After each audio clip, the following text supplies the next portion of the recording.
Till now we discussed up to tributaries. So as the river becomes bigger, what happens, the flow of water becomes slow. What happens?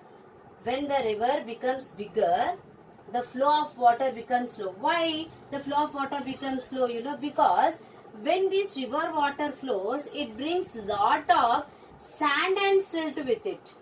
What is sand and silt? See, already we discussed that the water flows through the mountains, through the valleys. So when it comes on the way, when water comes on the way, lot of sand will be there, silt will be. Silt is nothing but the very soft soil is called a silt. So when it flows, it brings lot of sand and silt. So as the river becomes bigger, it deposits. Deposit means it keep aside on the bank of the river or on the bed. Bed means what? Underwater layer. Underwater is called the bed. How our bed? Like that, underwater bed will be there. So as the river becomes bigger, it deposits lot of sand and silt there. Because it's carrying, so no longer it can carry. It becomes very heavy to carry the water. It becomes very heavy to carry. So what this river will do? It deposit lot of sand and silt on the banks and bed of a river. So what I said, why when the river becomes bigger, the flow of water becomes slow.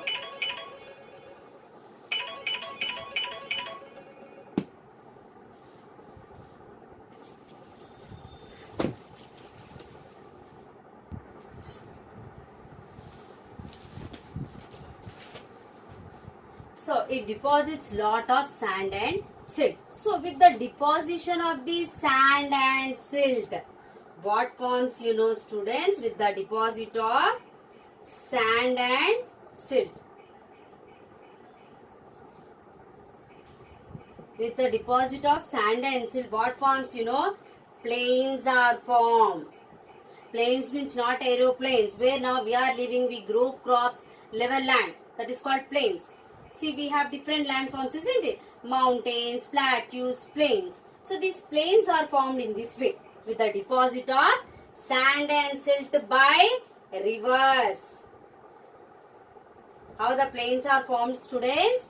By the deposition of sand and silt by whom? By rivers, the plains are formed. In this way, the plains are formed. Shall I say once again? As the river becomes bigger, it slows down because it carries lot of sand and silt. Sand, very well, by constructing houses, you'll see sand. And silt, what I said, silt is very soft soil, sticky. So when river flows, it carries lot of sand and silt. And the water pressure decreases because it's carrying, it becomes heavy for them. So slow they'll flow. As it becomes very heavy, it deposits sand and silt on the bank and bed of river. In this way, what are forms? Plains are formed. Okay? Yes. And when these now it deposited on the bank of the river, but the water flow will not stop. Wherever there is a way slopes, it will flow. So as this river flows near the sea, we all know that, students, all the rivers, they will go and join into the sea. And in our India, only 2 rivers will flow into the Arabian Sea, and rest of all the rivers will flow into the Bay of Bengal. I will show here, this is the southern part of India. This is east. Okay, this is west. Here is Bay of Bengal. Here is Arabian Sea. This is Bay of Bengal. Okay. So many rivers, almost all the rivers flows into the Bay of Bengal. Only 2 rivers, Narmada and Tapi. Narmada and Tapi. These 2 rivers only will flow into the Arabian Sea. Remaining all the rivers will flow into the Bay of Bengal. So all the rivers, now you understood, all the rivers, definitely they will go and join into the sea. That means The fresh water, the drinking water is going and joining into the sea. So, as a river flows, when it goes near the sea, what happens? Again, more sand and silt it will carry. And what it's do, now water becomes very heavy because it carries lot of sand and silt. So, what it will do? It will deposit all the sand and silt there and it will flow into the sea. Then what happens? These all from where it has flown, these all blocked with the sand and silt. Okay, and then again next time when the water flows, it will make again new ways to flow. Because earlier in the old place, already it filled with the sand and silt. So new way it will choose and it will flow again into the sea. Okay, in this way, what are formed, children? Deltas. This only before joining into the sea, it will deposit lot of sand and silt. That is called deltas. Have you listened about the Sundarban deltas in 5th class? So, deltas are formed in this way. Before joining into the sea, it deposits lot of sand and silt. So, continuously the river water flows. Many of the rivers will flow throughout the year. Some of the rivers only flows in the rainy season. So, the rivers which flows throughout the year, continuously it will deposit lot of sand and silt. With this lot of sand and silt, what are formed? Deltas are formed. Okay, student, what forms? Deltas are forms. And in our state, 2 rivers, very famous rivers, river Krishna and Godavari. Which rivers? These are perennial rivers. Do you know, students, what are perennial rivers? Perennial means the rivers which flows throughout the year. That rivers are called perennial rivers. So, in our state, Krishna and Godavari are perennial rivers. In our state, Krishna and Godavari are perennial rivers. And where this Godavari starts, where Krishna starts flowing, where Godavari starts, means its birth. Where it starts, both starts in the, where Maharashtra, Western Ghats. It starts in the Western Ghats, but places are different. Okay, students? And this Godavari and Krishna also flows. So before joining into the sea, this Krishna and Godavari, it deposits lot of sand and silt and forms delta. And these both rivers join into the Bay of Bengal.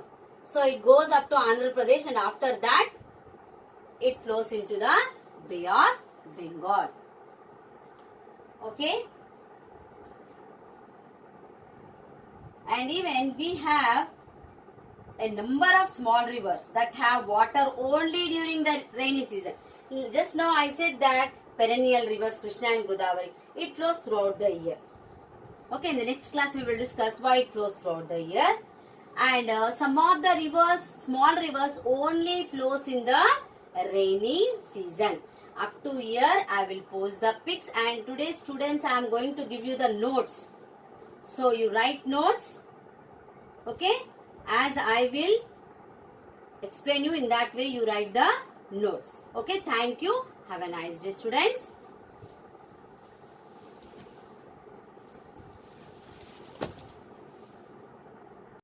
Good afternoon, dear students. Welcome to the second lesson, part 2. Already we have completed part 1. Now it is the part 2. In the part 2, we will discuss about the flow of rivers. Do you remember in part 1 what we have discussed? We discussed about the evaporation. Then we discussed about the some important terms like evaporation, humidity, condensation, precipitation. These all we have discussed in part 1, isn't it? Now in the part 2 and even in the part 1, formation of clouds and rivers also we have discussed. Now in part 2 we are going to discuss about the flow of rivers. Okay, what we'll discuss? Flow of rivers. Now here the question is, what happens to the water which falls on the surface of the earth? See, now rain falls. The water falls on the surface of the earth. What happens to that water? Yes, the water will absorbed by the soil. So what they will use this word in this lesson? percolation. Percolation means the water which absorbed by the soil, that is called percolating. So the water will be percolating into the soil, one thing. And next, some water, what happens? It flow into the rivers. And next what happens? Some of the water becomes water vapor and mixes in the air, isn't it? So what happens to the water which falls on the surface of the earth? First what I said now, what happens? It percolates into the soil. Second what happens I said? It will flow down into the rivers.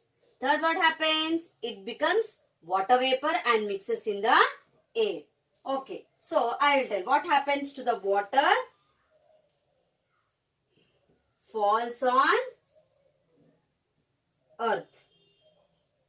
What happens to the water falls on the earth? What happens first? It percolates into the soil. Percolation means what? Which absorbs by the soil. Percolates into the soil. Okay. Next, what happens? Flows down into the rivers. Flows into rivers. Next, third, what happens? It becomes water vapor. It becomes what? It becomes water vapor and mixes in the air. So the water which falls on the surface of the earth, what happens? Percolates into the soil, flow into the rivers, and rest of becomes water vapor and mixes in the air. Yes. So now rivers. Let us discuss about the rivers. Have you seen any time rivers? Maybe you have seen Godavari river. If you go to any Pushkaralu, maybe you have seen Krishna or Godavari rivers or some other rivers when we travel in a train or bus if you are going to the village side, isn't it? So, now let us discuss about the rivers. Have you seen rainwater flowing in a small streams? Our topic is rivers.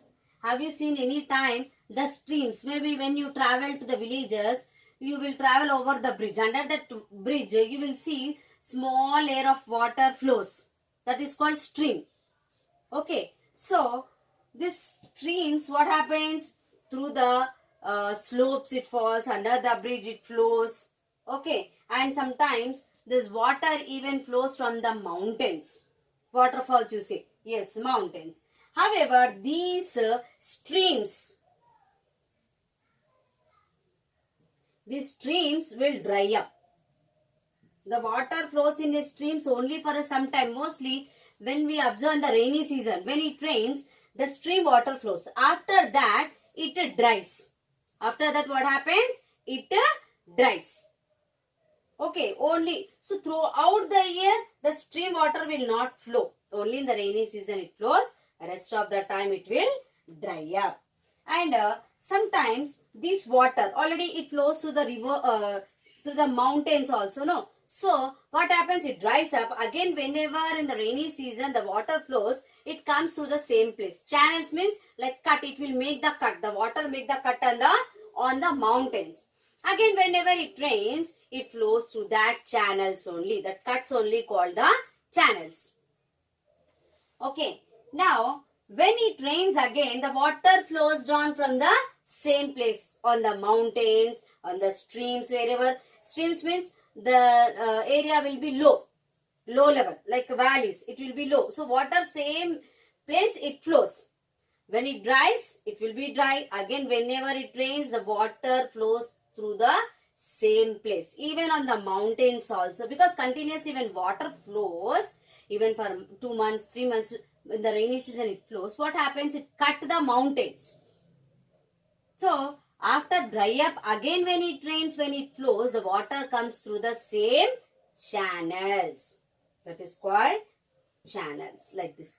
If for example, I'll post the picture of the textbook. You can see like this mountain, one picture given in the textbook.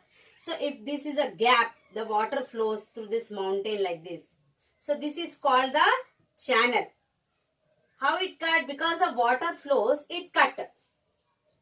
When dry up, this will be like this only. Again, whenever water flows, it flows through this channel only. Okay? Now, transformation of, have you understood up to here or shall I repeat once again? I'll question you once again. What happens to the water which falls on the surface of the earth? First what I said, what it becomes? It percolates into the soil. And some of the water flows on the surface of the land into the rivers in the form of rivers. Third, it becomes water vapor and mixes in the air. Okay? Now we have discussed about the streams, isn't it? Yes. How these streams forms a river, let us discuss. Transformation of streams into a broad river. Okay, transformation of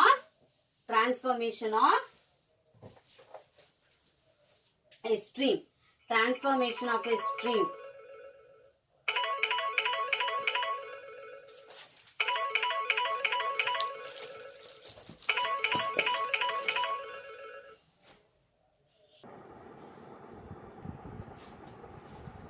Transformation of a stream into a broad river. Transforming means change. So transform of a stream. Stream means what? Narrow river is called a stream. So a river starts first like a narrow stream, meaning what? The definition of stream is a narrow river.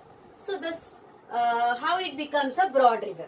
How the stream becomes a broad river, let us discuss. A river usually starts in the form of a stream.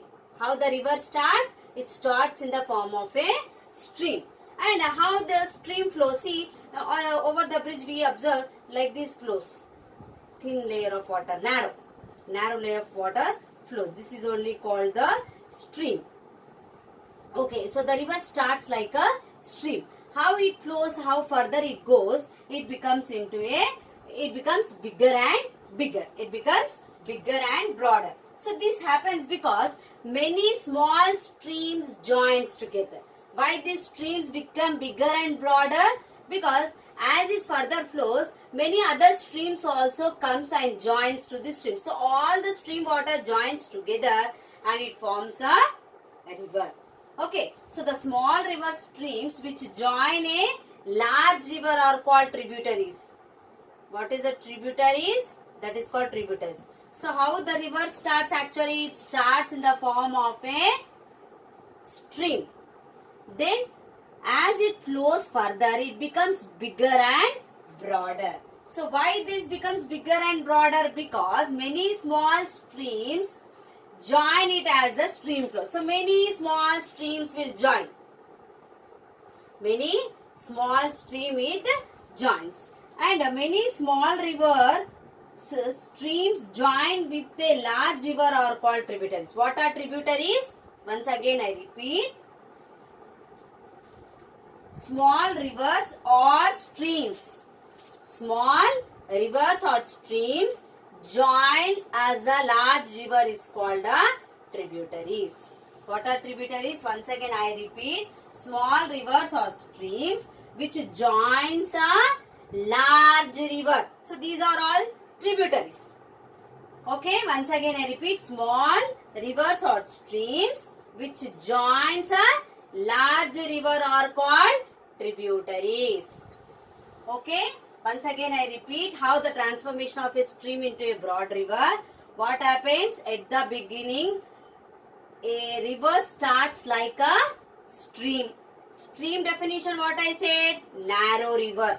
Okay, and as it flows further, it becomes bigger and broader. How it becomes?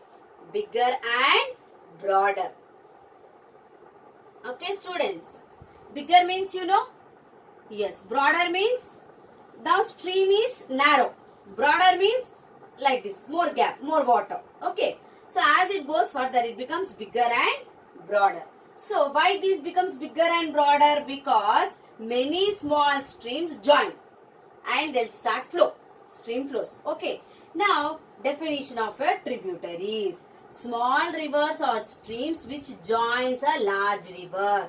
Which joins a large river are called tributaries.